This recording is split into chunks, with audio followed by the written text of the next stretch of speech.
Ritual initiation is vital to the well-being of men, especially when they feel like they're not in command of their own life. In today's conversation, I sit down with Micah McLaughlin.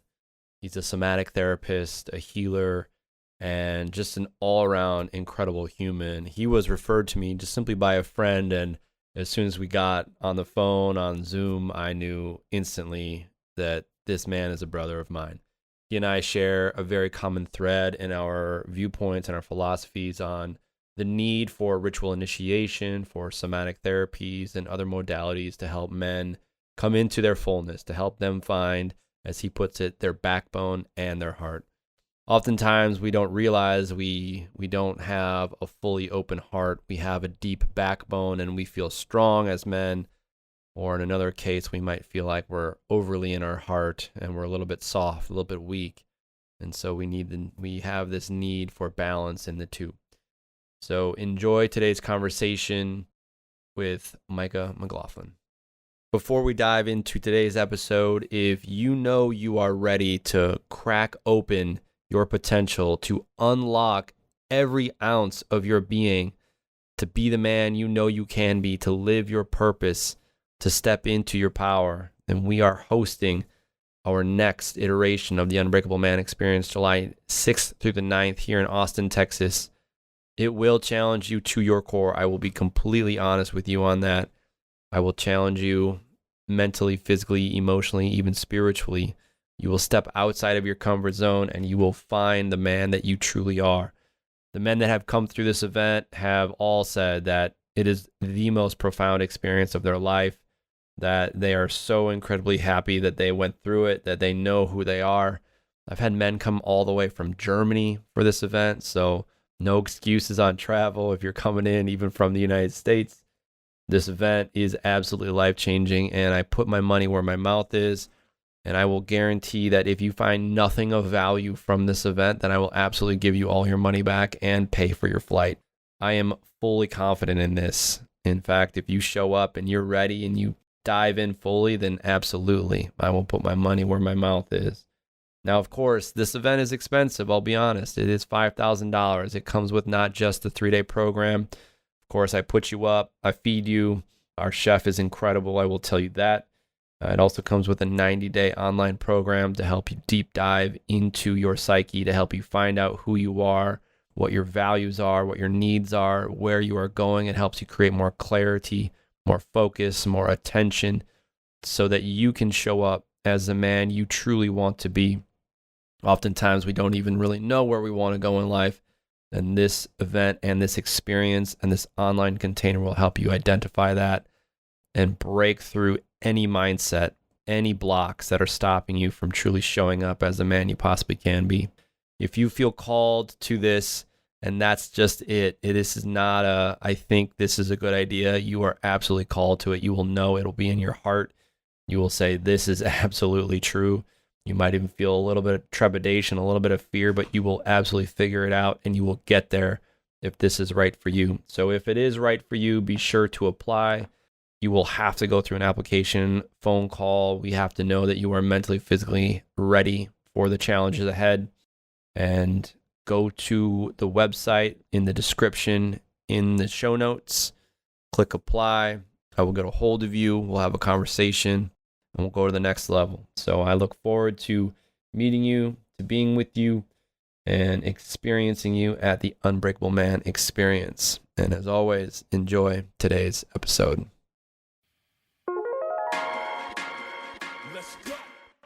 What is up, beautiful humans? This is Dr. Dave Cahotis.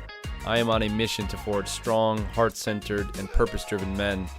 And this podcast is here to help you stop managing your problems and start breaking free of stress, limiting beliefs, and excuses that stop you from executing at your fullest potential, living with passion, and being the man you want to be. So let's go.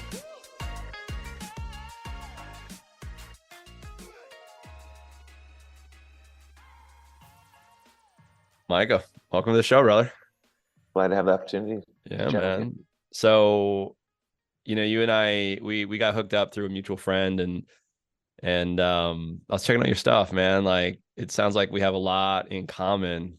We're doing a lot of things, but just kind of walk me through what do you got going on? What are you doing in the world? Yeah, so I've been on kind of a journey. I've been practicing for 15 years, and my original training was in naturopathic medicine. Mm. And then I went on and did a bunch of studying in Western herbalism. And the path to bring me to where I'm at now and sort of what I'm doing in the world now is really from sitting with people and recognizing that I put together an incredible like supplemental herbal dietary program, and then recognizing that they wouldn't do the program. They would do it for a while and they would stop doing it, and really recognizing that there's these core beliefs, these ways that people were engaging with the world that were rooted way in their past, in their childhood, in their upbringing, that were actually the roots to a lot of the suffering that we're going through. And so I've been on kind of a pretty intense path of my own self-healing, my own self-growth over the last 15 years. And the work has led me to a lot of developmental trauma work. And so recognizing that as we were kids, there were these developmental moments that were often missed for all of us, not just those of us who had complex trauma, but for those of us who were just living a regular old sort of Midwestern life. There were just these moments where we weren't held, we weren't seen, our hearts weren't heard. We didn't feel like we could express emotionally what was coming up. And so the path has really taken me into somatic work and working with the body, working with breath work and non-ordinary state, trance work. My background is in music as well. And so I'm using a lot of drumming, a lot of guitars, a lot of breath work to help people enter these non-ordinary states where the real root of their pain and suffering arises. And there's that taking the ego, the mind offline, and allowing people to access through the felt sense. And so that's a lot of the work that's happening here. We've got a school where we train practitioners in this work. So we're taking, coaches, body workers, counselors, and we're teaching them to start to access and bring forth this vital life force, the prana that moves through our body. And so instead of like symptomatically treating things with like, oh, try this or try that, we're actually inviting them to breathe, to feel, to let this life force move through their body. And allow us to follow sort of the river and the flow of that instead of trying to orchestrate it from the outside.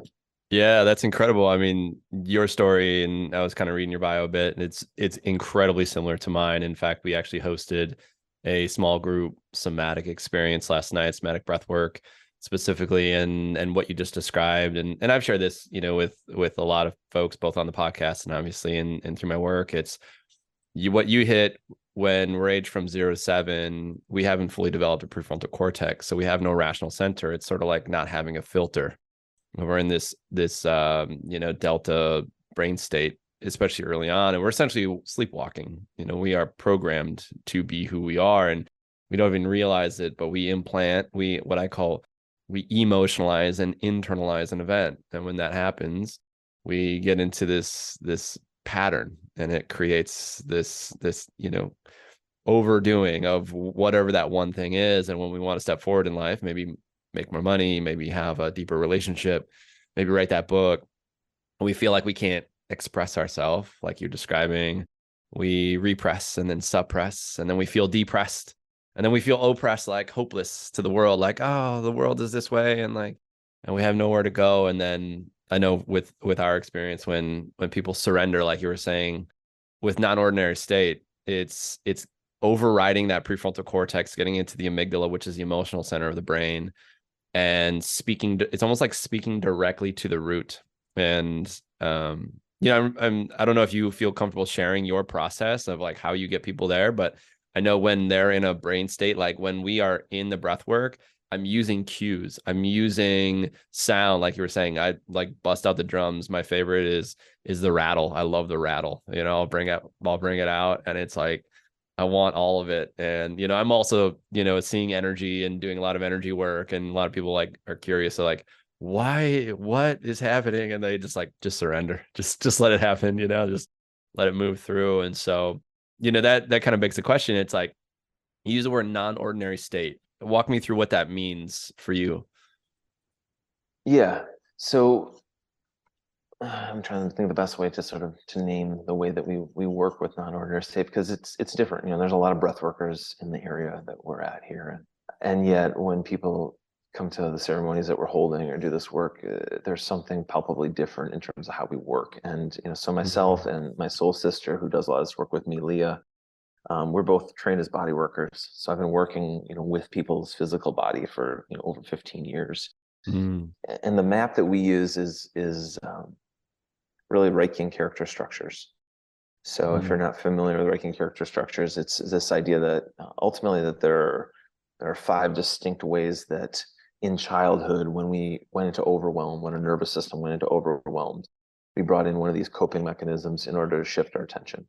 You know, I've studied bioenergetics, which is sort of the answer to these stuck patterns where our attention gets grabbed and sent elsewhere. So we either dissociate and leave our body, go Okay. up into our head, into our spiritual realm. Mm. We either merge with another person, like I'm not okay, I'm in overwhelm, but you can fix it. Mm. We either send the energy down into the earth and we hunker down, Mm. wait for the storm to pass. The fourth option is we take all that energy, we throw it out, and to try to like create such a chaotic sort of charge of aggression that we Mm. startle other people and we can get our needs met. We can sort of take what we want. And Yeah. the fifth option is that we go into a complete shutdown, a lockdown, and we disconnect from our core and our inner authority. And we look Mm. externally for what's the right way to do this. Mm. And so there's a psychological pathway for all these patterns. Most of us do two of the patterns. There are Mm. primary ways we engage when we go into overwhelm. When we get out of the window of tolerance, we either go into hyper arousal or we go into shutdown. And so when we're inviting this breath to move through folks' body, I'm really spending a lot of time looking at where consciousness is moving and where that vital life force is moving through their body, right? So if we think about the fluidity of our body and the fluidity of our mind, the fluidity of our spine, there's places where it'll get stuck. And those are called armoring Mm. patterns. And when we have Mm. armoring patterns, you know, consciousness, breath, life force can't get into that area. And Mm. it stops us from being fully present to the whole experience. And these are the exact same things you're talking about that hijack us in the moment, where instead of Mm. reacting to the present moment, or should I say responding to the present moment, we're reacting based upon stuck traumas, stuck conditioning held within our body. Mm. So the way that we're working is to, you know, bring this breath, this vital life force through. And I think about it, you know, we're using an open mouth breath. So it's a pretty Mm. charging breath. It could be a or just a big, full, deep belly heart exhale. And you know, we're creating some sympathetic charge. And I think about like if you're in your pool and you're like, oh, the pool looks clean, and then you go down to the bottom and you stir up the bottom, and like, oh no, there's actually a lot of debris down there Yeah. that can't be seen until it gets stirred up. And so we're actually stirring up some of that, and then watching the body. Where is it flowing? Where isn't it flowing? And then going in and using tuning forks, our hands, shakapas, rattles to break up that armoring so that people can get that full breath moving through there. And a lot of times that's where a memory is held or an emotion's held that needs to move. And so, you know, in our experiences with breath work, pretty common, and I'm sure you have this all the time too, where people are there's wailing and grieving, and you're like, what was that about? And they're like, I don't know. I have no conceptual understanding, no linear understanding of what just got released, but I feel so much better. There's so much more Yeah. space. I feel much more like myself. And so, Yeah. you know, this process is unlocking all the parts of us that are not our authentic self, that were these armoring, conditioning patterns in our body, then freeing us to come back to the real us. Yeah, and even as you speak, I'm listening, and you use a lot of the same vocabulary that even I'll speak to. And it, obviously, when you're in this work and you've experienced it for yourself, and for the average listener that has never experienced something like breath work, it's almost like you sort of come out of your own body just for a second, and you can almost I call it remembering. So it's almost like taking all the parts of you and bringing it back into oneness or wholeness.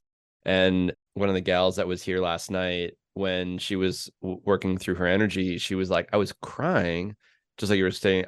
I was crying, but she's like, I don't even know if I was sad. I was just crying. I was like, you were being cried. And she's like, yeah, I was being cried. And I was like, that is just the process. It's like when you go deep down into the soma, into the body, you start to experience these past life, and not even past life, but just like past moments in your life My wife was actually, she stepped into my container last night, and it was incredible. And I want to give her credit because this was the first time she truly allowed herself to surrender to my facilitation. And I've been doing this for many years, and it was really special to witness and facilitate and hold space, because I wasn't there with any agenda as husband. I was simply there as a guide, as a witness, and to guide her. And her experience was very similar. She went into a moment when she was a child, and she saw herself as a first grader crying at school because she had a fear that her parents were going to die. And it was just like this, like the way we internalize moments, it just comes out of nowhere, right? And at the end, I queued everyone up, and I just said, is there any message that your soul has for you? What do you need for your soul to feel nourished? And everybody's real quiet. And what she got in that moment was she saw her higher self come down and hug her, as if she was visualizing her adult self going into her childhood and hugging her inner child. And she felt this incredible warmness and love and just openness in that moment, and it was really special. It was incredible. So these, non-ordinary states, as you described, I've experienced it. I know you have too as well. And when you step into breath work, and I'll kind of come back to the breath here in a second and why breath is so powerful.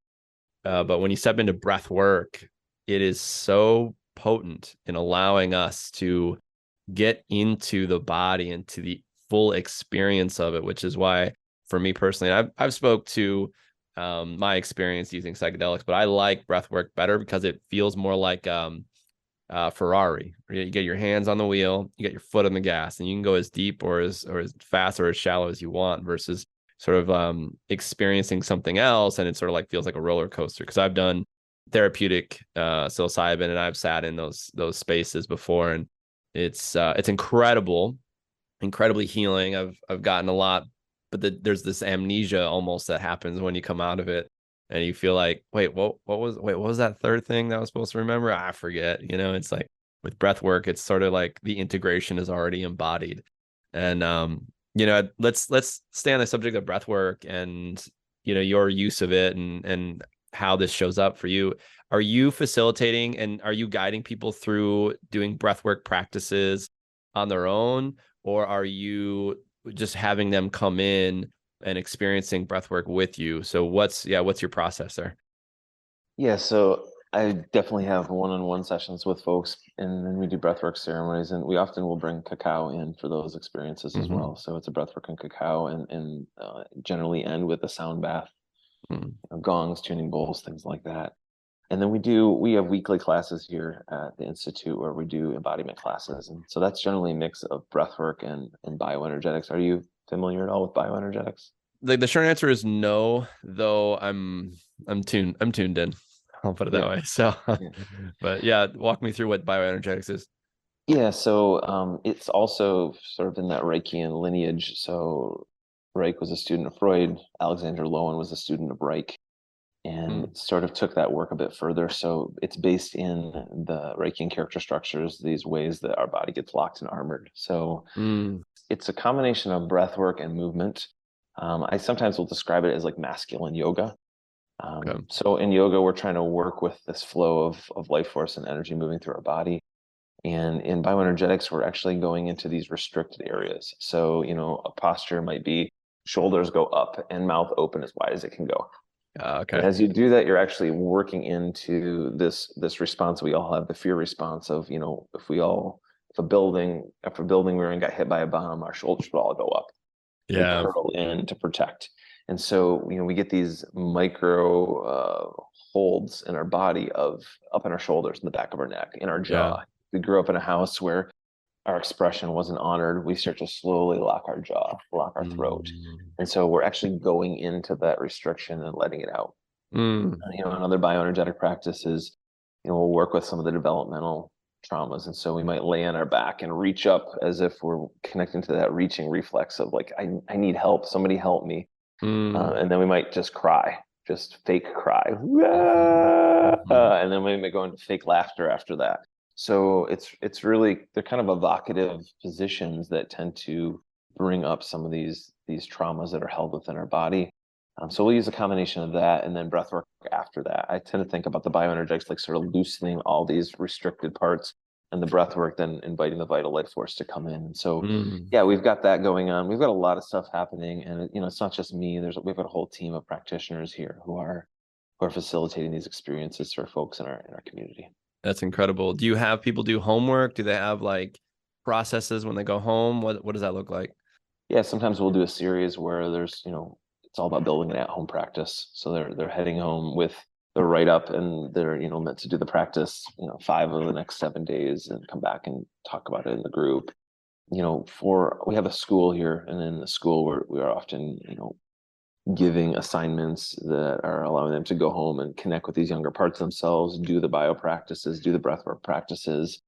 And so it's a 9-month container that people drop into, and it's deep, it's profound, and I'm sure as you're holding containers, especially when you get 20 to 25 people who are like, I want to do the deepest possible healing I can, and I want to bring this to the world. Like, there's this sort of instant family that forms in those containers. Yeah. Yeah, absolutely. Yeah. So on our end, we'll host a small group. I'll host also large group, like 50 to 50. I mean, I've been in containers with about 100, though I wasn't the lead facilitator in that one, but anywhere around 50, and last night was 10. I actually enjoy both, and there's differences in each one. They have pros and cons, and then we'll also host both 1 day and also 3-day men's experiences. And the reason I love working with men and why it's called the Unbreakable Man is because men feel that there is a pressure on them to be what is considered a man in today's day and age, and we haven't articulated with the true sense of masculinity, where we can take this conversation in a minute. But having those spaces to go through the depths of their soul, to rip out all of the shame and the shadow and the grief and the guilt and the wounding from mother, father, inner child, everything, it's so potent that they walk away with the other men in the group as true brothers. Like, they can rely on them, they know them, it's like an intimacy that is unmatched, that you can't find in any other space. And I know I've experienced that. I was in the military, and I had brotherhood, and that was beautiful. And it's just different when you're in those healing spaces. It's just like, oh wow, like this person saw like my absolute darkest shadow, and they were there in love. Wow, like I can trust this person. And it's very special. So walk me through like the essence of breath. And you use the word life force. I love that word. I love that word, life force, energy. And I love how breath is connected to the spirit, and it brings us back into wholeness or oneness. Walk me through your definition of life force and how we can tune into that a bit more. Yeah, I mean, our organization here is called the Vitalist Institute, and this idea of vital life forces, I picked that up from my homeopathic training. And that Yeah. when you give somebody a homeopathic remedy, you are not working from the outside in. You're actually working to stimulate a response in their vital life force. Mm. And we see this when we cut our arm and it heals. Right? Mm-hmm. It's like there's a vital life force that brings healing to our physical ailments. And when we're working with the breath, or even if we're not working with the breath, if we're just working with somatic tracking, the idea is we're trying to get people connected back to this vital life force that lives within them. And even in sessions that we're not using breath, sometimes people will just start spontaneously shaking. Mm-hmm. Sometimes the body will start shaking, some trauma will shake, some emotion will come to the surface. They'll start to yawn as energy is shifting. And Mm-hmm. so the idea is that all these medicines that we're bringing or sharing with people, it's not about us as the practitioner trying to fix it. It's about us as the practitioner inviting them to reconnect to that vital life force. Mm-hmm. And in a lot of ways, we're just the ones witnessing the creator, the life force spirit move through them and do the healing. Mm. And those are my favorite sessions, when I'm really not doing a whole lot. I'm really just space holding. I'm really being the one in the role of witnessing Mm-hmm. as they're overtaken by vitality, by life, and Mm-hmm. that and sort of animates our entire being. Mm-hmm. And you start to see this. I can start to see it in people as their face changes, their bodies change. Mm-hmm. It's not because of a great coaching program. It's not because they did something perfectly. It's because they found the spark of life and they've reconnected back to it. I love that. That is incredible. There was a guy that came through our event over the weekend. We had a 1-day men's retreat, and it was just that he was like, he like looked in the mirror and he took a testimonial video. He's like, I don't even recognize my face. It's like physical facial structures will change based on your own state of being and how much life force energy moves through you. I like to use the word innate intelligence as well, and I know that that's used a lot in homeopathy, and my background is in chiropractic, and we work with life force and we understand these things, and I love that term because there's just like a depth to it. And in the beginning, I like didn't understand it. Like I was sort of trying to understand it conceptually, and then I actually experienced it somatically, and then I realized, oh wow, that's exactly what it is, and it comes through the spark of life. If we think about the breath itself, bringing oxygen and taking the energy from the electron from the oxygen into the cellular matrix and using it for ATP and the Krebs cycle, right? It's like in the mitochondria, it's literal life force. It's fire. It's physical. It's like very physical fire. And that's why breath is, you get very physically hot. I know a lot of people will have exactly what you're describing is they'll shake, they'll go through these trauma releases. And I want to, I might have spoke to this on our podcast before, but I almost want to normalize that for a minute and just sort of like sit with that for a second, that when somebody's about to go in, when they commit to a process of like, I know these mindsets are not working. I know I'm feeling, regret and remorse and like all this like anger just kind of built up. When you commit to a process, it doesn't matter if it's something that, going down to Peru and sitting in ayahuasca, or if it's you're signing up for a breathwork class, a lot of that stuff will come to the surface. You might get irritated. You might get irritable. You might get real pissy. I call it, you'll get triggered. My wife was gonna sit last night, and she did sit, in my space, and she yelled at me earlier in the day. And I'm like, yep. I'm here for it. Like I knew that like what was coming out was just like a lot of fear, and she worked through a lot of fear in her experience last night. And when it comes out in the most incredible ways. And you mentioned yawning. I've seen burping, belching. I've seen screaming, crying, convulsing, a lot of convulsions, a lot of just shaking of the body. And when you're surrendering, you're honoring that innate intelligence, like you're describing, letting the life force itself heal your body.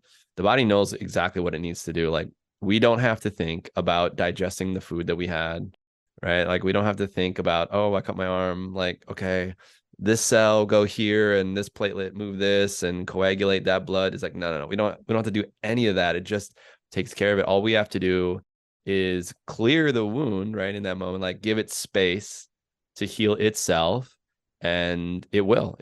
And so that's, I guess psychologically, if there is an analogy or a metaphor there, it's clearing the space for the wound to heal, and it can happen. And you can change someone's life in 60 minutes. It's amazing. I'm always blown away, man. It's like, and I'm so like, as a fellow somatic practitioner, I'm like so grateful that that's my job. Like that's my gig, man. Like I get to do that. Like what? It's incredible. It's incredible. So I love that. I love what you guys are doing. And you mentioned something too that, like something that's been on your heart is talking about really helping men find, because this is we really track for men, is helping men connect to that fire in their belly, that mission, right? Like that power, while also being in that compassion. One of our core virtues is both courage and compassion. We also have, I have 5 virtues that I work with. It's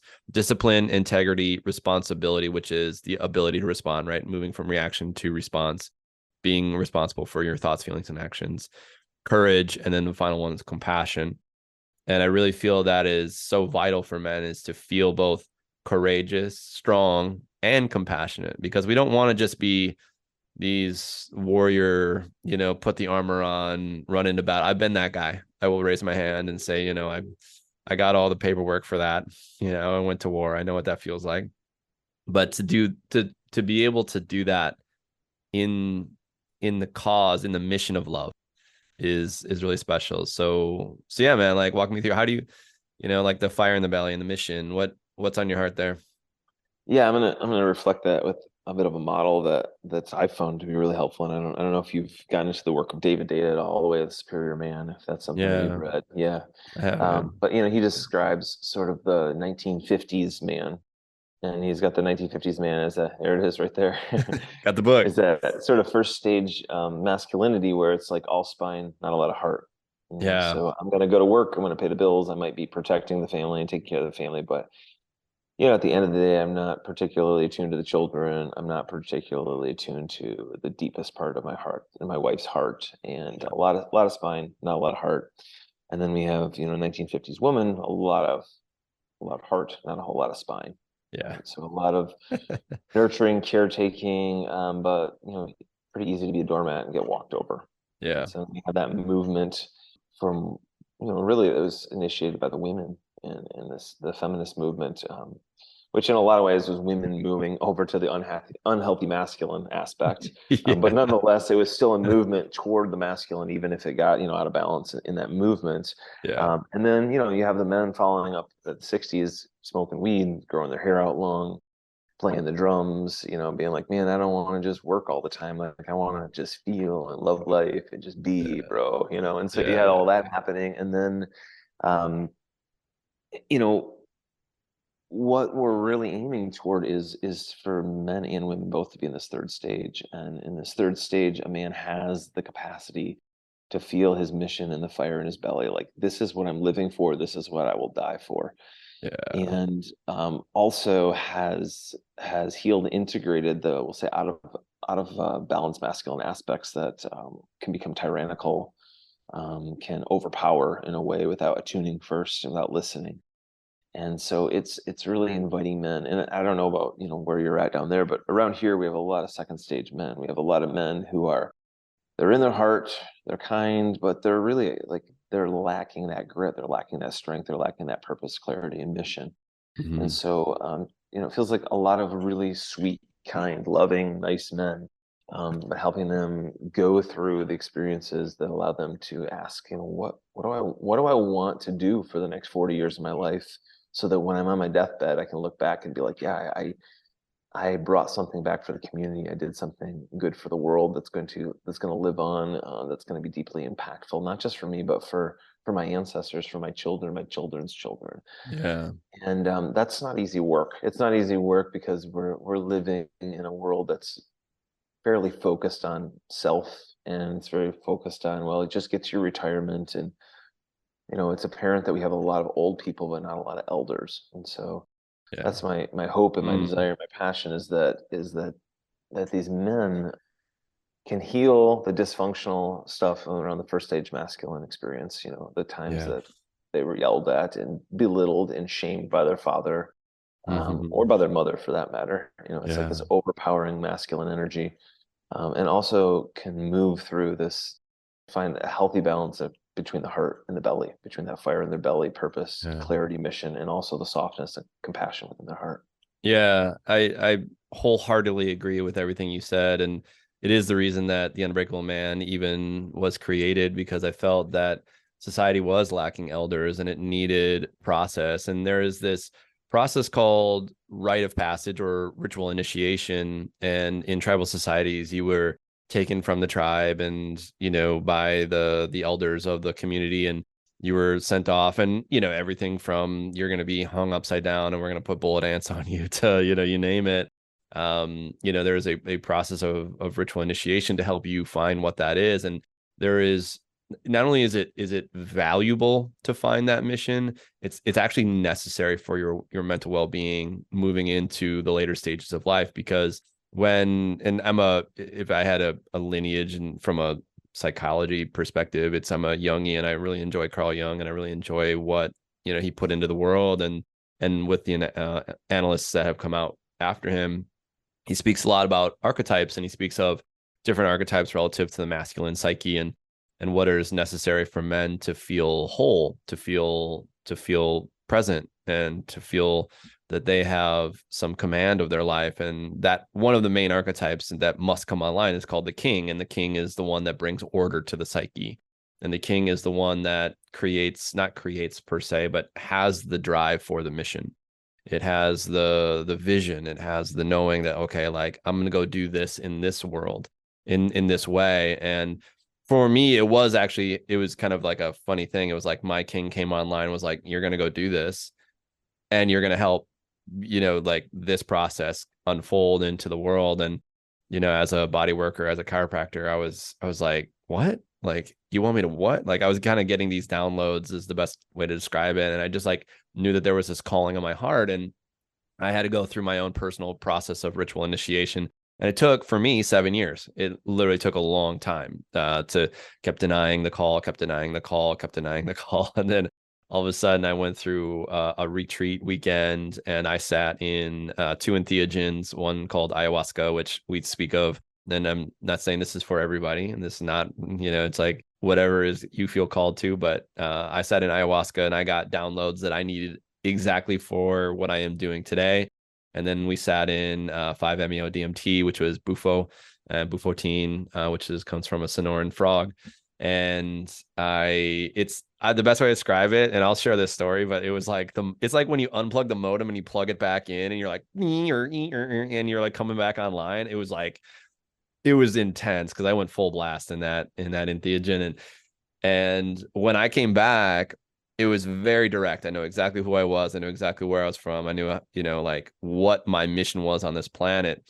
And why I bring that up is that for me, that was my initiation. I needed that. And I needed to then integrate that to bring this mission onto the planet of supporting others in their evolution. And their remembering is the best way to describe it. I know you mentioned that it's like taking all the members, right? The parts of you, and remembering them and bringing them back into oneness. And so with all that said, it is incredibly vital to the well-being of the masculine, of the man, those who cultivate masculine energy. And this isn't just for men specifically, because women also cultivate masculine energy, as well as men cultivate feminine energy. We just don't speak of that as much, but we need to have a container for which we can bring something of value into the world for our own well-being. Because when we are in service to the greater whole, we surrender our ego, and we can actually ascend from that boyhood psychology. And so you could be 50 years old and you could still be in boyhood psychology and those levels of evolution. There's a really good book called by Robert Johnson. I don't know if you've read that one.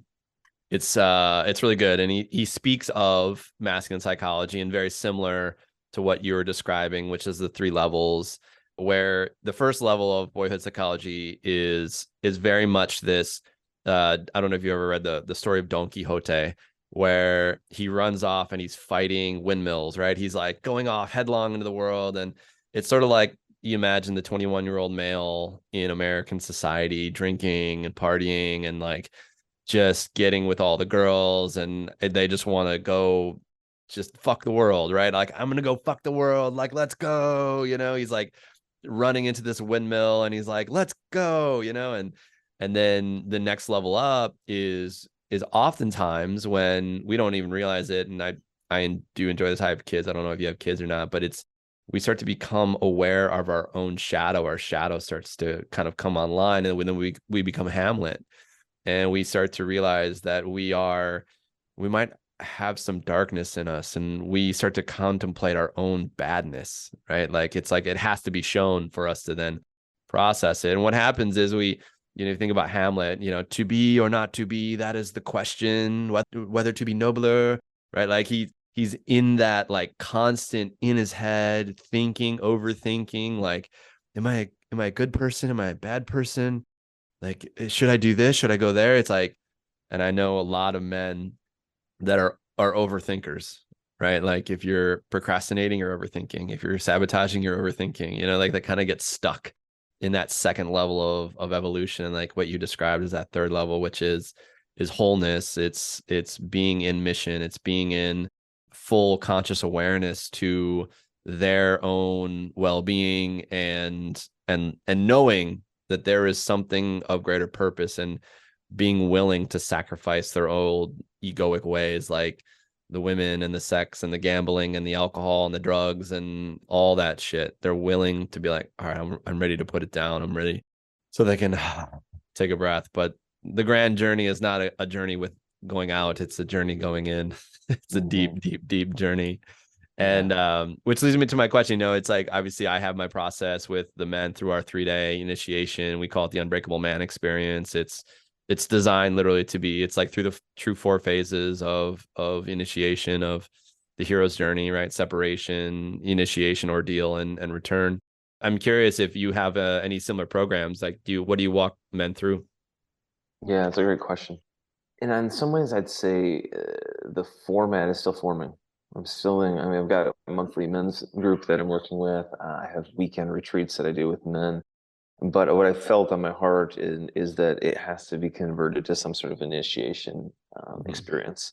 Yeah. And I haven't quite made it there yet. I'm actually leaving in 2 weeks to go out to a training for boys' rites of passage. And I'm going to start there because it's a deep lineage that I'm kind of committing myself to. It's a 5-year training program. And I'm going to come back and bring that back to the community here so that we can start to initiate these 13, 14, 15-year-old boys. And I have a kind of a clarity that how I'm supposed to do the initiation with the men will come out of that experience. I've had a couple of different initiation experiences, and interestingly, one of them was a 6-month period of time where I had sat with ayahuasca, and then 6 months later, I sat with bufo, same two substances that Yeah. you sat with. And Yeah. in my bufo journey, I actually was like led to this place in the vision that I got, and it was a hillside of men, probably a couple hundred men, and they had their shirts off, and they were drumming, and they were yelling, and they were singing, and it was clear as day. It said you're in the council of men, and that was really where the sense of like, okay, we're going to create a community of folks who, of men who are playful, joyful, connected to their younger child, but also connected to their mission, their passion, and their ferociousness, their capacity to protect that which needs to be protected. Mm. And so it still feels in certain ways, my main focus has really been the school for the last 6 years to teach the teachers to do this work. Yeah. And I've been shifting more and more in the last, I'd say, year, 2 years probably, to more men's work. And I'm doing a lot of ceremony with men, and just sitting back and watching over these last couple of years as they've developed, if they've grown, where the sticking points are, and then asking what are my experiences that I'm offering them not enough? Where do they need more? And so it's still kind of working its way out in terms of how it takes form in the physical. Yeah. Um, but yeah, it's so crucial. I've worked with so many 21, 22, 25-year-old boys who, we self-initiate. If we don't have an elder guiding us and being like, here's this epic thing that's going to push you to your edge and like dig your shit up and allow you to sort of come face to face with yourself. We don't have that, then you named it. It's like we're out drinking, we're out partying, we're out making terrible decisions, and Yeah. it's not ideal. And I think that's the vacuum that's in our society right now, that you, Yeah. myself, and all these other men are here to try to answer, and I think to call us into being the elders that we didn't have. Yeah, I agree. And I want to speak to the idea also of false initiation. I could think a lot of people have heard of the term initiation and they might not even know exactly what that means. And I want to speak to sort of like what you and I are speaking of is different than what is considered false initiation. And I'll give an example. Hazing, when you join a fraternity, is false initiation. You go through an ordeal. You typically have to do something physical like overdrink. I've heard of people doing like drinking gallons of water at a time, right? It's like it's sort of this egoic way of, how much can you push yourself to the edge egoically. Even gangs will have false initiations. You have to go hurt somebody. You have to go kill somebody even in the military. I will call that false initiation. They are initiating you into a process in which they believe is the way, and you're going to abide by these rules. You then become a cog in the wheel to be a part of this group. And where false initiation falls flat is it doesn't help you as an individual become who you were meant to be in this world, so that you can then show up in wholeness, in love, in courage, in the depths of your being. And like you're mentioning, both having backbone and heart. And where we see initiation, and this is why I do feel called to this medicine, and I call it medicine. I mean, that's really what it is. It can, a weekend retreat where I make you do breath work is very much medicinal. You identify who you are, and you go to the depths of your being. And we have practices that we use. And I don't like to, when we stop recording, I will share with you the whole experience. I don't like to give it out on air, because when you know like what you're going into, that there's this process that the ego grasps for the known, and it will try to hold on.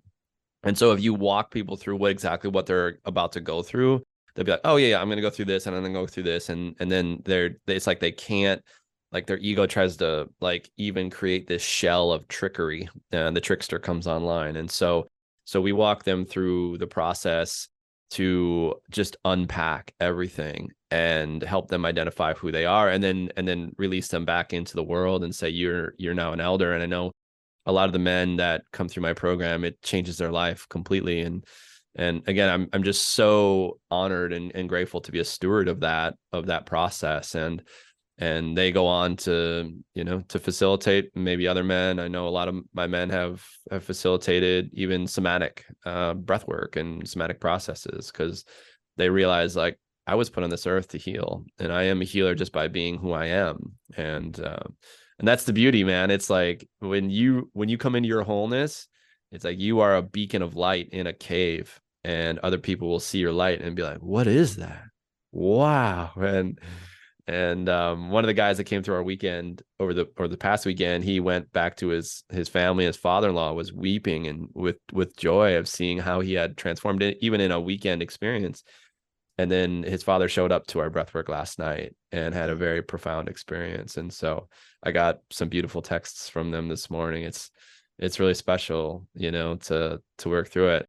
I love the fact too that you feel called to work with boys, and not even, I won't say boys, but 13 to 15-year-old, going, because they're in the physical transformation of puberty. And I think we've really lost that. For me, my call has been very clear. It's been working with men that are already in physical manhood, right? Like, so like the modern day businessman, that's who we speak to typically. Someone who's in an adult state typically has bills to pay, but just sort of feels stuck, lost. But walk me through why, what do you feel called about with working with boys? I have an idea, but I'm really curious what the call there is. Yeah, it's interesting because I used to teach tennis lessons when I was 18, 19, 20, and yeah, the demographic of 13 to 16-year-old kids is not my sweet spot. So there's not some part of me that's like, oh my God, I always just loved adolescence and can't wait to work with adolescents. That's not how I feel Mm. at all.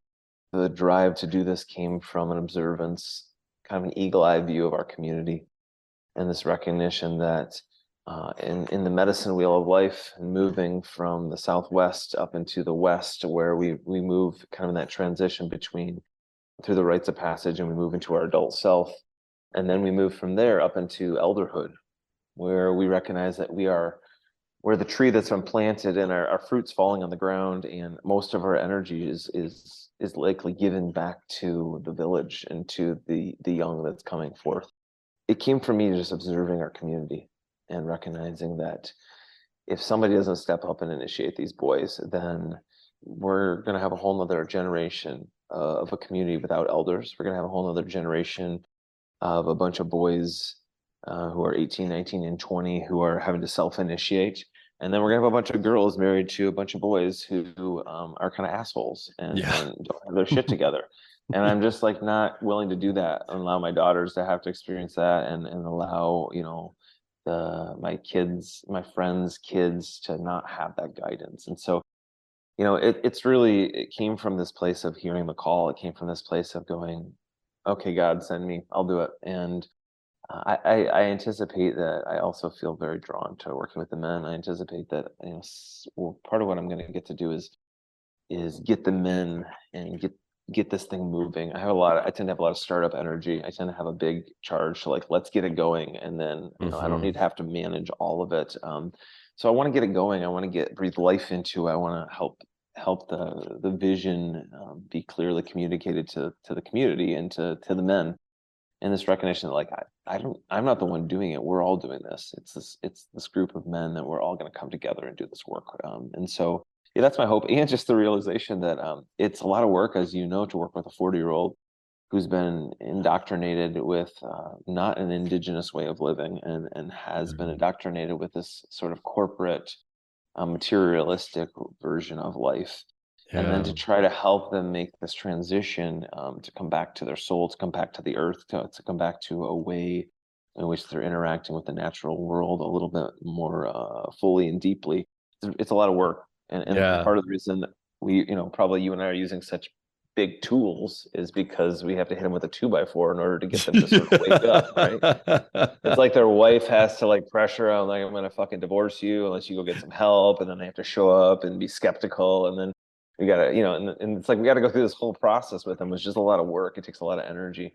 Yeah. And I think that, my hope, I'm 40, 41 right now. And so I also just this reality, like these 13-year-old boys in 10 years, they're going to be 23-year-old boys, and then I'm going to be working with them. And Yeah. why not start now? Why not get them when they're in such a, open space developmentally to take in information and to have a different life experience that could change their path.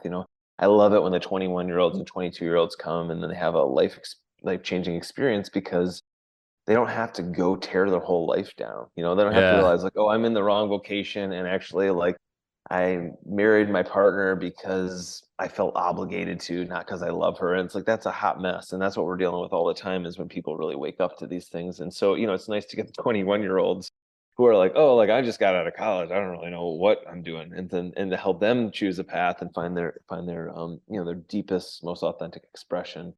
And so, yeah, that was my thought too, of like, well, we're going to be doing this for a while. We should heal and fill that gap around initiation. And then perhaps, Yeah. by the time I'm dead and gone, maybe those guys will be able to step into elderhood in a richer and deeper way than, not having to figure it out for themselves, but have had someone guiding them and holding them through that whole process. Yeah, and there's a guy out actually in Detroit. I don't know if you've heard of him, Jason Wilson. He's kind of popular right now. I'm really blanking on his. He has a karate studio, and I'm blanking on the name of it specifically, but he talks about that. It's a lot easier to heal boys than it is to fix broken men. And I do agree. It's like, it's one of the things like you were mentioning, like you raise your hand, you're like, all right, God, I'll do it. I feel called to work with those 40-year-old men, that are fucking lost, that they're like about to get the divorce. I get a lot of men that are financially very well off and they're miserable. And those are the guys that they know they've like won the game, right? Like the materialist individualist game. Like I've won.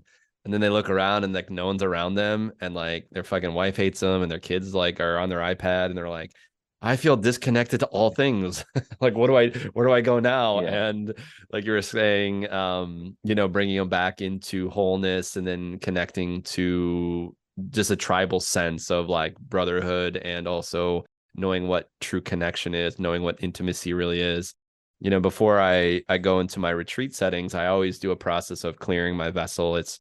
I'll sit in another medicine called Kambo, which I'm sure you've heard of, which is a frog medicine, and it's very of the earth. It's a very deep process of purging. It's like you get everything out of you that is in the way. And then I'll sit in another plant medicine called rapé, which is just a sacred tobacco that comes from the Amazons. And I feel called to these plants and animals that guide me and support me in this work, because it's like you were mentioning, it's like we gotta bring some big tools. And though in my ritual, I will tell you, I don't use any entheogens, and I do that on purpose. I use like the only thing, and everybody knows this. Everybody, like, they know that they're going to go through some breath work, and then they're going to do some very hard things outside of that. But I'll sit in these medicines, and the reason I'm bringing this up is what you just described, which is it calls every time I sit, and I'm always like, all right, what does this group need? What does this group need? It's every time. It's just like it's as if Mother Earth, Mother Gaia comes to me and she says, just bring them back to me.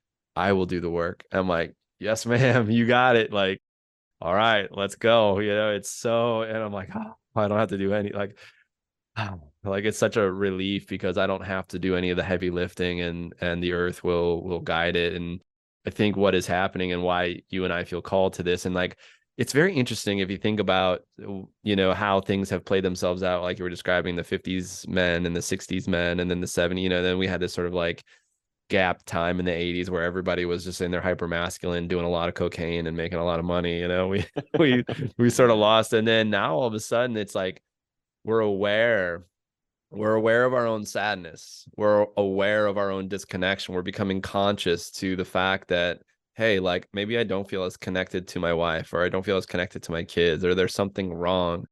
And you and I are doing this work and we're feeling called to bring this type of experience onto the planet. And is that as if like it's time, it's time to take all that bullshit, like all the bullshit stories we've been telling ourselves, all the ideas of the reality we created for ourselves, and just let it all go. And you'll have these incredible experiences. I know when you do work with you, I know those non-ordinary states, right? Like that's you'll go there. You'll go there, which is really special. I love that. How do you feel that, when you're working with men, right? Obviously you feel very called to work with men. Like, why men? Right? Why not? I know you work with women too, but like, why men? Yeah, I think, I worked with women for a long time, and I still work with women, and Mhm. the work that we do is trauma informed, and so, we do a lot of work with people who've got PTSD and things like that. And what I've been finding over the last, handful of years is that I run at a pretty high octane, and my tendency is to have to dial myself down most of the time. Yeah. I've got my wife's here. All of our animals are ladies. My son, he's 17. He's in the process of sort of moving out and moving forward in his life. And so I've got three daughters here. And so it's me and a lot of ladies. And, even when I was in training to be a naturopath, it was like always me and two guys and 24 women. And so I grew up around a lot of that and did a lot of my training around that. And just recognizing that I bring strong medicine. I carry a big drum, Mm. and Uh, and a lot of times women's nervous systems don't need as big of a drum. yeah. And then these 40-year-olds who've been stuck in this way of thinking, stuck in this even generational trauma or way of living, they need a bigger drum. Yeah. And so I've just have found that most men haven't experienced someone strong enough to hold them and call them out on their bullshit, and also lovingly and tenderly connect to their heart. And I think that that's what I bring, is those two components. And so it's almost natural that these men have showed up, and there's a trust that they have, I suppose, in me and in this work. And I love what you said of like, I actually did a combo initiation a year ago. Mm. Um, and combo, I love it because you're immediately outclassed in weight. Like there's Always. you never win. You never win with combo, right? It's like it doesn't matter Surrender. how tough you are as a dude, you get some combo on you, and you are a small child laid on your ass. And Ah. I think I've been deeply drawn to that medicine as well. Yeah.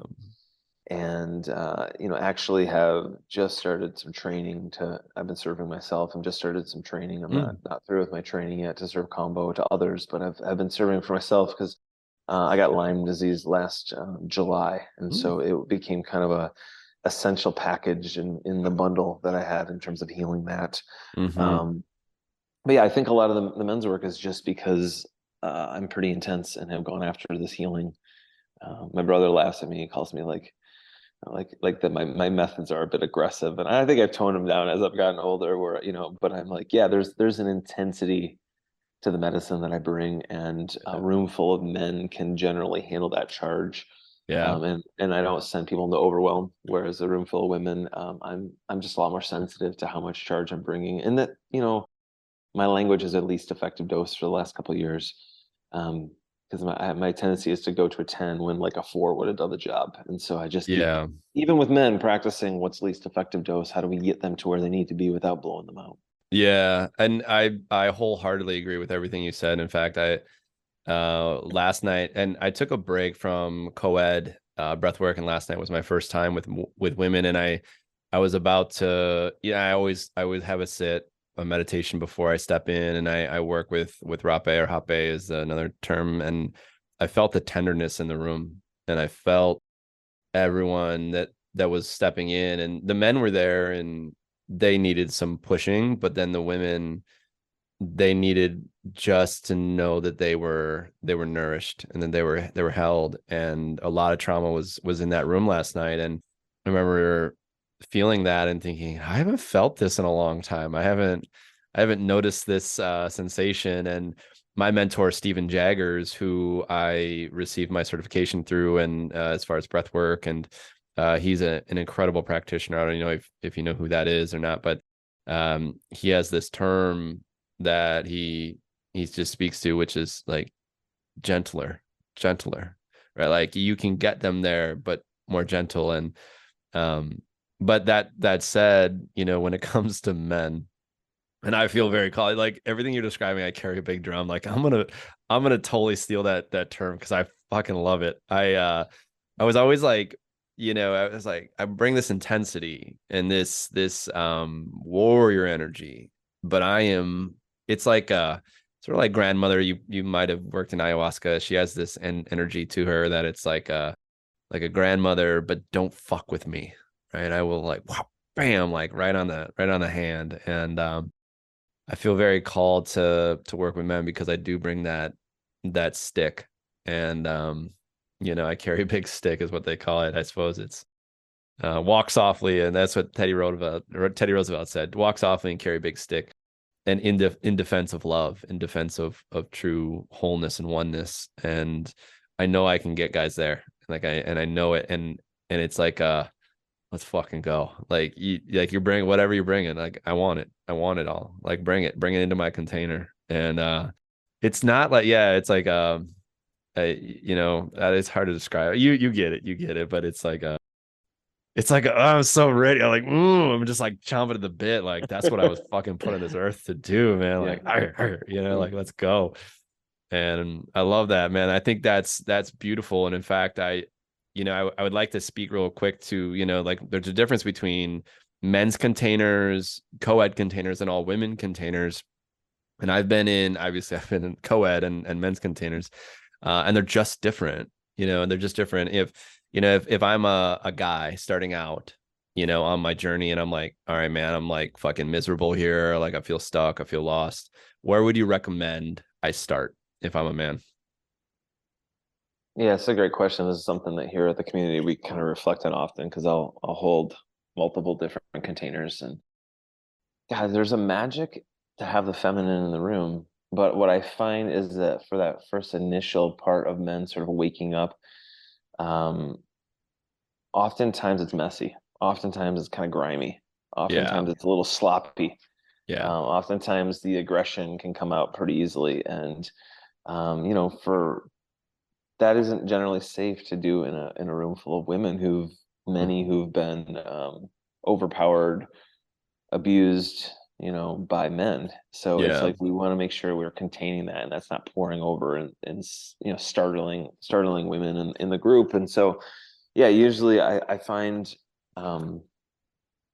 found that bringing them in for some one-on-one stuff where I can really push them to their level is Mm. how I work with them, and sort of like break them open a little bit and then kind of go from there and Yeah. see where the next step is. And we have a lot of things happening in our community, so there's a lot of different places we can plug people in to keep doing that work. But it's just to be mindful around the messiness of healing the masculine, integrating the masculine, and recognizing that most of us have some element, I will call it like that dark overpowering toxic masculinity, you could call it, where we're misattuned, where we're powering over others.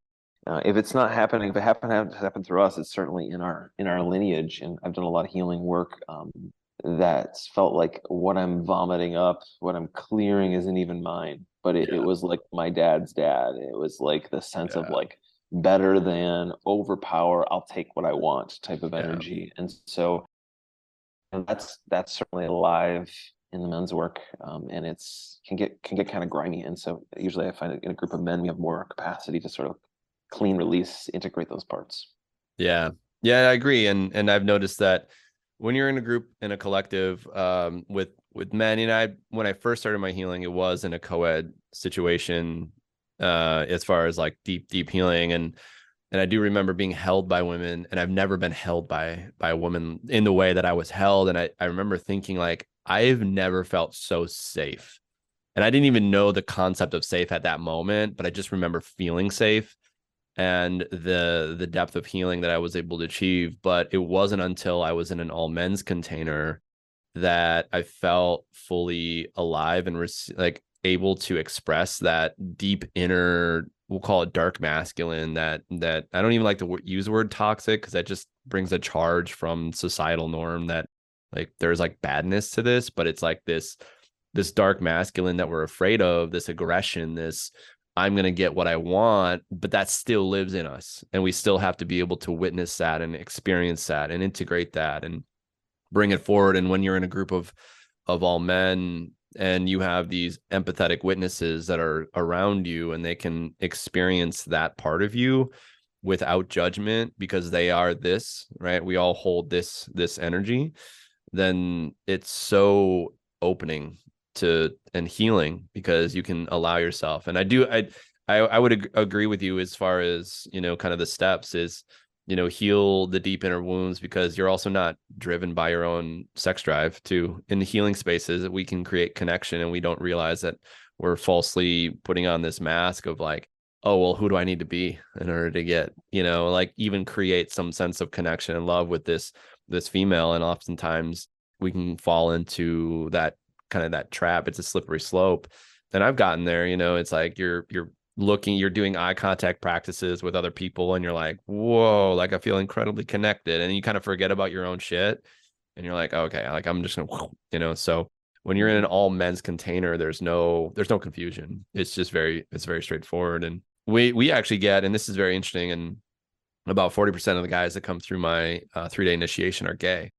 And I think that's important to speak to because when gay men are in a group of other straight men, they feel open and received by men with in a completely platonic state. They still are men. They still have masculine energy and they still need to feel accepted by men. They don't have any male friends that are completely friends.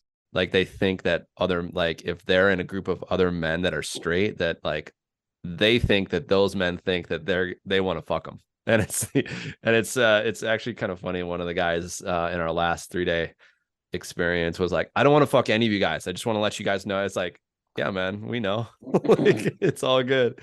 But it's still very healing for men, it's because they are a man and they want to be a man and they want to be the essence of man and that what that means for them. And so that's why we oftentimes get quite a few gay men coming through our program because they feel seen, they feel accepted.